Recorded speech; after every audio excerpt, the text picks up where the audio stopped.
श्री शिवाय नमस्तुभ्यं। हर हर महादेव। पंडित प्रदीप जी मिश्रा द्वारा श्री हाटकेश्वर शिव महापुराण कथा सिरपुर महाराष्ट्र में शुरू हो गई। यह 7 दिवसीय शिव महापुराण कथा है जो कि 1 दिसंबर से लेकर 7 दिसंबर 2024 तक चलेगी।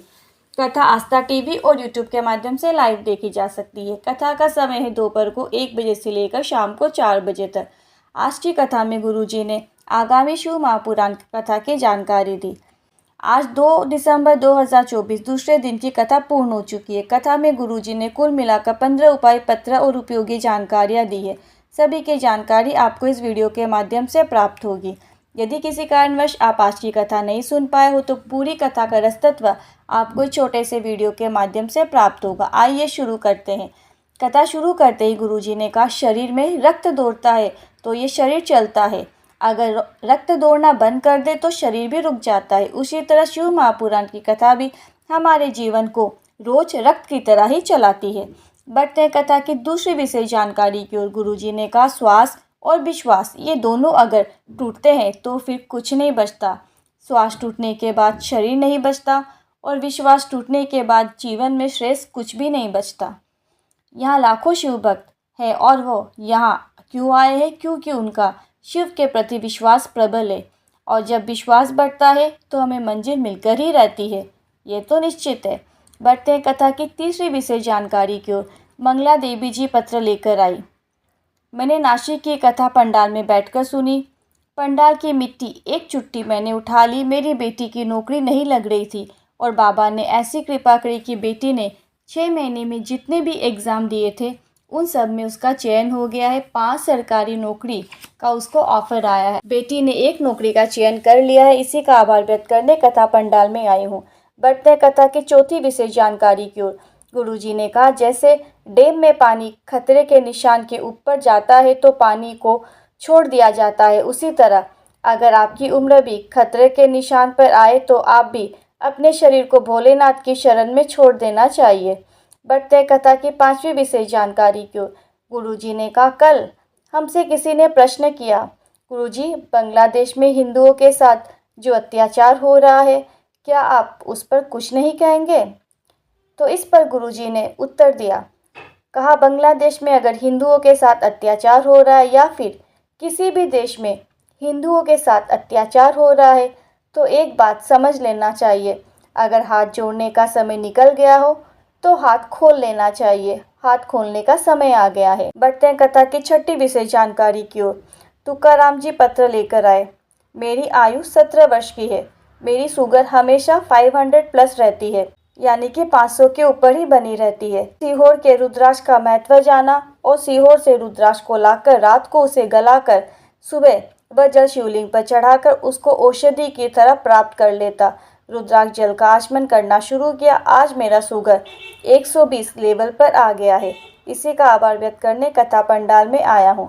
बढ़ते हैं कथा की 7वीं विशेष जानकारी की ओर। गुरुजी ने कहा, मछली पानी में और मनुष्य जवानी में ज़्यादा उछलता है और पानी कम होने पर मछली तड़पने लगती है, उसी तरह जवानी जाने पर मनुष्य भी तड़पने लगता है। जैसे मछली पानी में बहकर आगे पहुँच जाए और समुद्र में पहुँच जाने का प्रयास करती है और पहुंच भी जाती है, उसी तरह आपको जवानी मिली है तो बहुत मेहनत करो, बहुत कर्म करो, जीवन में उन्नति की सीढ़ी चढ़ते चले जाओ। बढ़ते हैं कथा की 8वीं विशेष जानकारी की ओर। गुरुजी ने कहा, आपके पास जल नहीं है, आपके पास फूल नहीं है, पार्थिव शिवलिंग नहीं है या फिर भोलेनाथ के मंदिर में पूजन अर्चन करना चाहते हैं, आराधना करना चाहते हो तो आप ये कभी ना सोचे कि अगर मैं भगवान के सामने बैठा हूँ या बैठी हूँ और मेरी थाली में मेरे पास कोई सामग्री छूट गई है या फिर मेरे पास ये सामग्री नहीं है तो मैं क्या करूँ। आपको ऐसा बिल्कुल भी नहीं सोचना है। आपको तो बस ये सोचना चाहिए कि मेरे पास जो है उसी को मैं अर्पित करूँगी और बाबा उसे स्वीकार ज़रूर करेंगे। बढ़ते हैं कथा की 9वीं विशेष जानकारी की ओर। सोनी विट्ठल जी पत्र लेकर आए। मेरे बेटे को अचानक से बीमारी हुई, उसका चलना फिरना बंद हो गया। डॉक्टर ने जांच करके बताया कि उसे जेबीएस की बीमारी हो गई है, जो कि लाखों में से किसी एक व्यक्ति को ही होती है और इसका इलाज पूरी दुनिया में कहीं पर भी नहीं है। डॉक्टर ने कहा, फिर भी हम थोड़ा प्रयास करते हैं और थोड़ा इसका इलाज करना शुरू करते हैं। और डॉक्टर ने बताया कि ये बीमारी पाँव से शुरू होती है और मस्तिष्क पर पहुंच जाती है। बच्चे ने बिस्तर पकड़ लिया और बिस्तर में ही गंदगी करना शुरू कर दिया। डॉक्टर ने छुट्टी का बोल दिया। अब कहा कुछ नहीं किया जा सकता। दवाई लिख दी और कहा कि अब इससे आप ले जा सकते हैं। हमने शिवलिंग पर चढ़े हुए जल और बेलपत्र का आचमन कराना शुरू किया।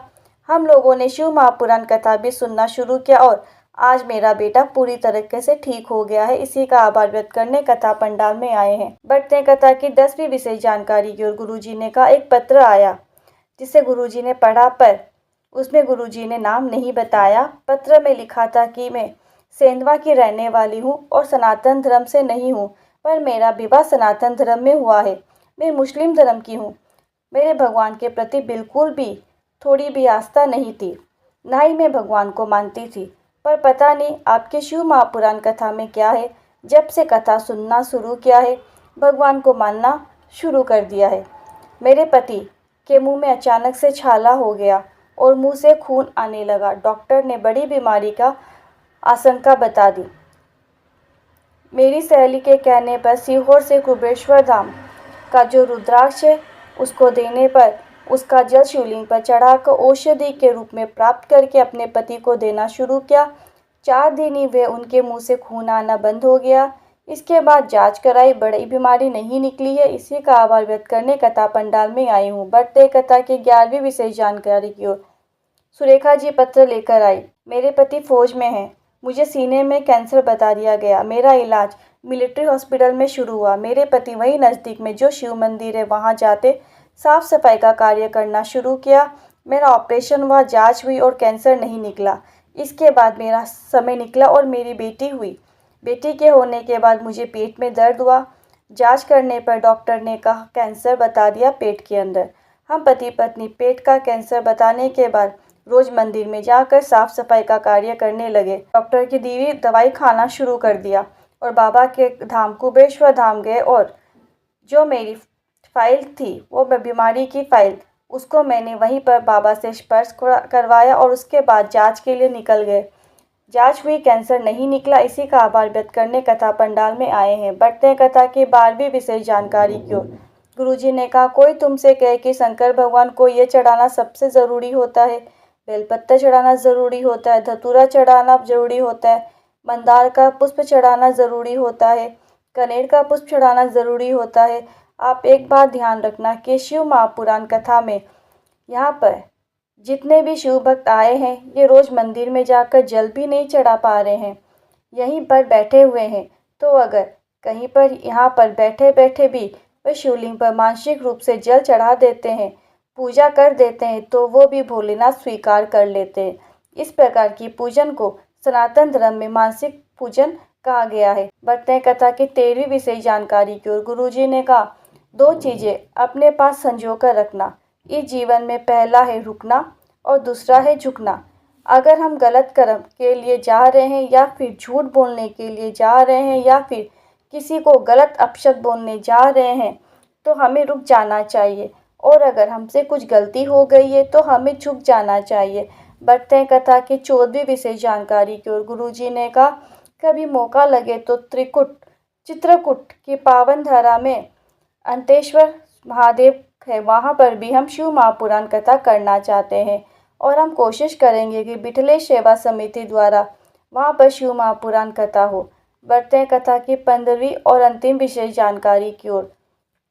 गुरुजी पंडित प्रदीप जी मिश्रा ने बताया 9, 10, 11 ये 3 दिन की शिव महापुराण कथा दुबई में होगी। कथा का नाम है त्रिवेणी शिव महापुराण कथा। कथा आस्था टीवी और यूट्यूब चैनल के माध्यम से दोपहर को 1 बजे से लेकर शाम को 4 बजे तक लाइव देखी जा सकती है। इसके बाद गुरुजी की शिव महापुराण कथा 16 दिसंबर से लेकर 22 दिसंबर तक मेरठ में होगी। इसके बाद गुरुजी की शिव महापुराण कथा 24 दिसंबर से लेकर 30 दिसंबर तक लखनऊ उत्तर प्रदेश में होगी। यदि आज के वीडियो से संबंधित आपके मन में कोई क्वेश्चन है, कोई क्वेरी है तो आप कमेंट बॉक्स के ज़रिए पूछ सकते हैं। वीडियो ज़रा भी उपयोगी लगा हो तो कमेंट में हर हर महादेव ज़रूर लिखें। वीडियो को पूरा देखने के लिए बहुत बहुत थैंक यू। श्री शिवाय नमस्तुभ्यम। हर हर महादेव।